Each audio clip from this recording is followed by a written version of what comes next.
congratulations, you Thank two. you. What a great script, a funny film. And since the film's about collaborations, about buddies who team up, how did you two get together? Well, a sitcom called The Gina Davis Show. Early in the early 2000s, I played Gina's stepson. I played a writer in the writer's room. Played a writer.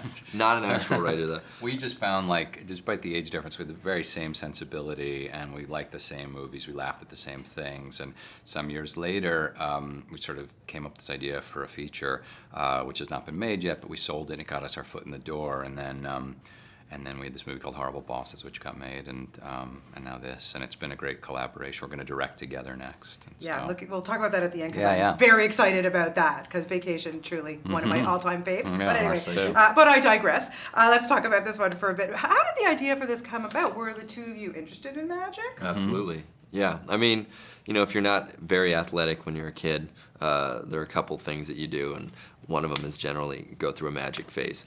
And, it was something that had always interested us. And when we heard that New Line wanted to make a movie about magicians in Vegas, and the world of Vegas, and how crazy it all is, we jumped at the chance. That whole Alan Arkin video kit that he gets was very much like the ones we had as kids with the VHS and the whole thing. It's kind of drawn from life. And it just struck us as weird that there hadn't been a movie in this world, because it's so rich and funny. Yeah, I mean, I have two young sons, and the first thing I think I bought them when they were old enough was a magic kit. So how good were you guys when you were kids? I was okay at a certain. I didn't have the patience for getting good at the card stuff and like the coins, but the prop stuff I was really great at. The linking great rings, yeah. That was a fun one. I was good at talking. What's the Banter? There's a term for it though. I don't know. Anyway, I'm not sure either. we'll discuss later. Badinage? Look that up for your next interview. I'll figure it out. Right. So as you're writing, this is a very, very funny stuff. Who do you play off of? Who do you send your stuff to and say, are we on the right track?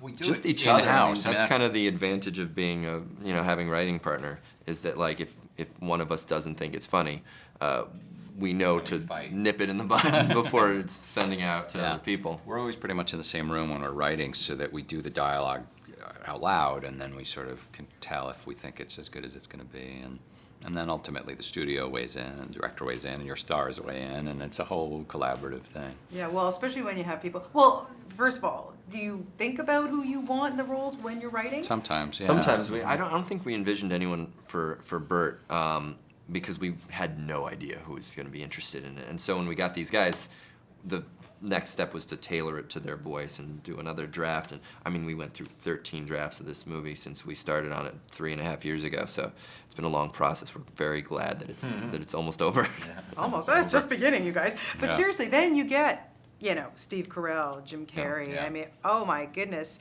two of the best people who do improv, really, and they're taking your words. How much freedom was allowed to let them go and do what they're You never want to restrict them, because the reason they are who they are is because they're funny, and they have good instincts. And so it was, we worked with Jim specifically at his house, and we went through his scenes, and we sort of brainstormed some stuff, and he would do it and see if he felt it, and because the best stuff is when it sort of feels like it's coming from him. That was a very surreal experience for me, because I was a huge Jim Carrey fan growing up. I wanted to be him as a little kid. I did impressions all the time, and seeing him say the lines that we wrote was especially amazing. Favorite? Then you got to tell me your favorite Jim Carrey film. Ace Ventura. Probably Ace Ventura. Yeah. See, I liked him in Living Color. Yeah, he's great in that too. That fireman thing. Fire Marshal Bill. Right. I mean, seriously, there you go. That was perfect. That was perfect. And then also, there's a lot of stuff in this film. Yes, hilarious comedy, but there's some, touching moments too, and especially the mentor stuff. Who are your mentors? I would think maybe Judd Apatow for you. I mean, absolutely. He was who discovered me and allowed me to sort of go on this crazy path in Hollywood that I don't know if I ever would have done otherwise. But yeah, his comedy, and Albert Brooks and Woody Allen and Monty Python. And yeah, we sort of that's the kind of stuff we're drawn to. It's sort of the smart and the ridiculous when they overlap. That's what we tried to do with this. Kind of like never get too dumb with it, but never. And if it take is too dumb, seriously. make it clever dumb. Right. If that makes any sense. Yeah, so you're dealing with, magicians that are based on people that we all know and we've been seeing on TV and watching. Inspired by. by. But when you do that, did you find that you had to do a lot of research into the magic We area? did. We spent several days here, a couple visits. It's always funny when you tell people you're going to Vegas for research; they don't believe you. But we met with everyone from Copperfield and Lance Burton and Chris Angel and Penn Jillette and all these Steve guys. Wyrick and Jim Steinmeier. I mean, the list goes on and on. We took a couple of trips to the Magic Castle, and you get magicked out. And if you're not a professional magician, after a while it's sensory overload, and you kind of want to not look at magic for a little while. And we weren't asking them like, how do you do your tricks? It was, what's your life like? What was your childhood like? How do you feel about other magicians? We wanted to sort of ground this crazy world in reality. And what's funny is like they're truly, really competitive because there are only a few slots at the top for magicians, and they are all fighting for it. Well, yeah, exactly. And then you look at the two different types, like being Right. the Chris Angel types who are in the, the seedier part of Vegas, I would say, the Fremont, whatever. And then you've got the headliners. It's different. They've got to have completely different takes on magic. They absolutely do. I mean, and I think, especially with people like David Blaine, it's also a hybrid of magic and stunts and endurance tests, and that's what we kind of wanted to do with Steve Gray, is because, he holds his pee for 12 days. That's not a trick. That's not magic. It's just weird. Yeah, well, crazy stuff. Everything Yeah. that Jim does in this film is it's insane. I mean, how do you, when you're watching somebody like a Jim Carrey work, I can't even imagine that you would say, no, stop. Like, just, you gotta let him go, I would think. Absolutely. That's pretty much what you do. You sit at the monitor and you just sort of laugh. Just amazing. And Steve Carell, he must have really surprised you, because I've never seen him in this light before. Wow. Yeah, I mean, he plays went kind of a for it jerk. with this. A jerk and a much larger than life. I mean, I guess he's sort of done that before in some of his stuff, but it's a bit of a departure for him in that he's not immediately likable, and I think that's part of what he liked about the part. It Yeah, was and different. Don Scardino, who directed it, this is his first big feature. Of course, we know him from the TV. I mean, all the 30 Rocks that he's done and everything. How did you collaborate and like working with him? He was great. great. Because he comes from TV, he appreciates the writer a lot more than some other feature directors. So we got to collaborate with him a lot and on set most of the time and pitch jokes, and It's great. Do you guys get offended when, say, someone comes to you and wants, I want to change that? Like, how do you, how do you give up your baby? I fly off the handle. I mean, I think after doing it for long enough, you realize that it's the nature of the game is that things are going to change, and you have to either embrace it and let it change, or figure out a way to also have something to do with it still. Or find another line of work. No, I hope not, because you guys are doing good job. I'm telling you, the stuff you're giving us is great. I have to ask you, Don, because you're, of course, you have an acting background, and how does that help you as a writer?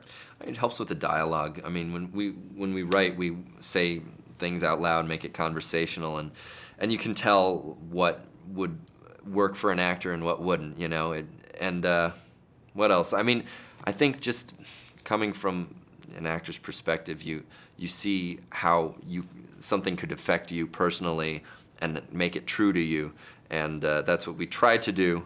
I mean, it's a very silly movie, but we wanted some basis in reality for these guys, at least a relationship and how they work together.